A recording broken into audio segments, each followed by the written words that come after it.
ভালোবাসা পুরো জমিনের মধ্যে সবার মাঝে বন্টন করে দিলাম। ও 1% ভালোবাসার কারণে যদি সন্তানের জন্য মা এত পাগল হতে পারে, সন্তানের সফলতায় বাবা খুশি, তাহলে যে আমি আল্লাহ তোমাদেরকে বানাইলাম, আমি আল্লাহ কেমন খুশি হওয়ার কথা। আল্লাহ বলবেন, ও ফেরেশতারা তোমরা কোথায় গিয়েছ?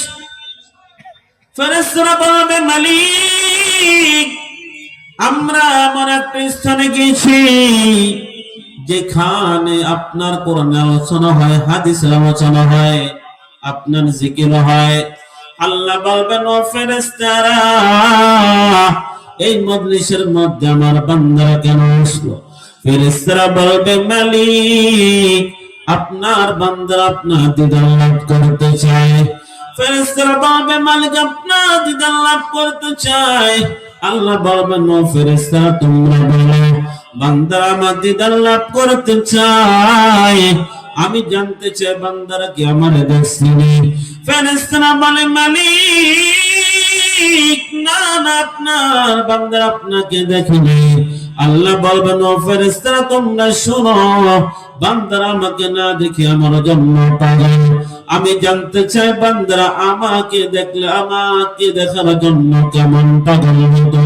ফেরেশতারা বলে, মালিক আপনার বান্দারা আপনাকে দেখলে আপনার দিদার লাভ করার জন্য সব কিছু বাদ দিয়া একমাত্র আপনার জন্য পাগল হয়ে যেত। আল্লাহ বলবেন, ও ফেরেশতারা আমার বান্দারা কেউ চায়নি? বলে হ্যাঁ চাই। বলে কি চাই? বলে জান্নাত চাই।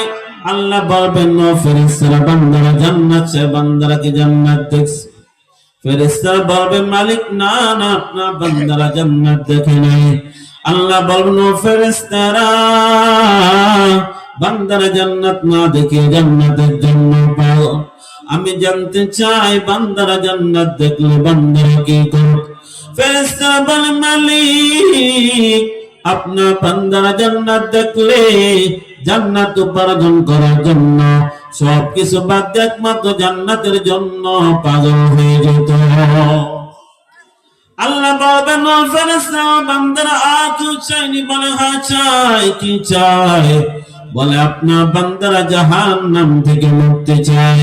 আল্লাহ বলবেন, ও ফেরেশতারা বান্দারা জাহান্নাম থেকে মুক্তি চায়, আমি জানতে চাই বান্দারা কি জাহান্নাম দেখছেনি? ফেরেশতারা বলবে, মালিক না না আপনার বান্দারা জাহান্নাম দেখে নাই। আল্লাহ বলবেন, ও ফেরেশতারা বান্দারা জাহান্নাম না দেখিয়া জাহান্নাম থেকে মুক্তি চায়, আমরা জানতে চাই আমি জানতে চাই বান্দারা জাহান্নাম দেখলে বান্দারা কি করতো? ফেরেশতারা বলে, মালিক আপনার বান্দারা জাহান্নাম দেখলে দুনিয়ার সকল মেহনত করিয়া হইলে জাহান্নাম থেকে বাঁচার জন্য পাগল হয়ে যেত। আল্লাহ বলবেন, ও ফেরেশতারা তোমরা সাক্ষী থাকো যে বান্দা আমাকে না দেখি আমার জন্য পাগল, যে বান্দা জান্নাত না দেখি জান্নাতের জন্য পাগল, যে বান্দা জাহান্নাম না দেখে জাহান্নাম থেকে মুক্তি চায়, ও ফেরেশতারা তোমরা সাক্ষী থাকো ওই বান্দাগুলোকে আমি আল্লাহ মাফ করে দিলাম। সুবহানাল্লাহ কয় না রে? জান্নাতটা এমন খারাপ হয়ে গেছে নাকি?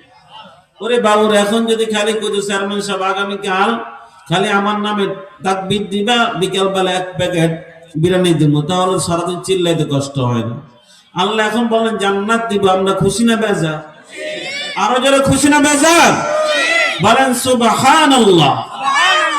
সবকিছুর মালিক কে? আমাদেরকে এখানে আনলেন কে? আল্লাহ যে আমাকে আপনাকে কত নিয়ামত দিয়েছে গণনা করে শেষ করতে পারবেন? সম্ভব? কখনো সম্ভব? আল্লাহ বলেন, বান্দারে তোমার আমি এত নিয়ামত দিয়েছি তুমি গণনা করতে পারবা, শেষ করতে পারবা। আল্লাহ বলেন, ওয়া ইন তাউদ্দু নি'মাতাল্লাহি লা তুহসুহা, বান্দা তুমি যদি আমি আল্লাহ নিয়ামত গণনা করো লা তুহসুহা, গণনা করে শেষ করতে পারবা। বলে তুমি তোমার হাতের দিকে তাকাও, এই হাত কত বড় নিয়ামত। বান্দা তুমি তোমার হাত নিয়ামতের কথা বলো না কেন? কারণ তুমি তোমার হাত দ্বারা কাজ করতে পারো। যার হাত নাই তাকে জিজ্ঞাসা করো হাত কত বড় নিয়ামত। ওর বাবারা পায়ের দিকে তাকান। আমি আরিফ বিল্লাহ 32 বছর পর্যন্ত এই দুইটা পা দ্বারা চলতে থাকলাম। আমার সামনে কত বাবাজিরা আছেন যাদের বয়স 60 হয়ে গেল, 50 হয়ে গেল, 70 হয়ে গেল, তারা ওই দুইটা পা দ্বারা চলছেন কি চলেন নাই?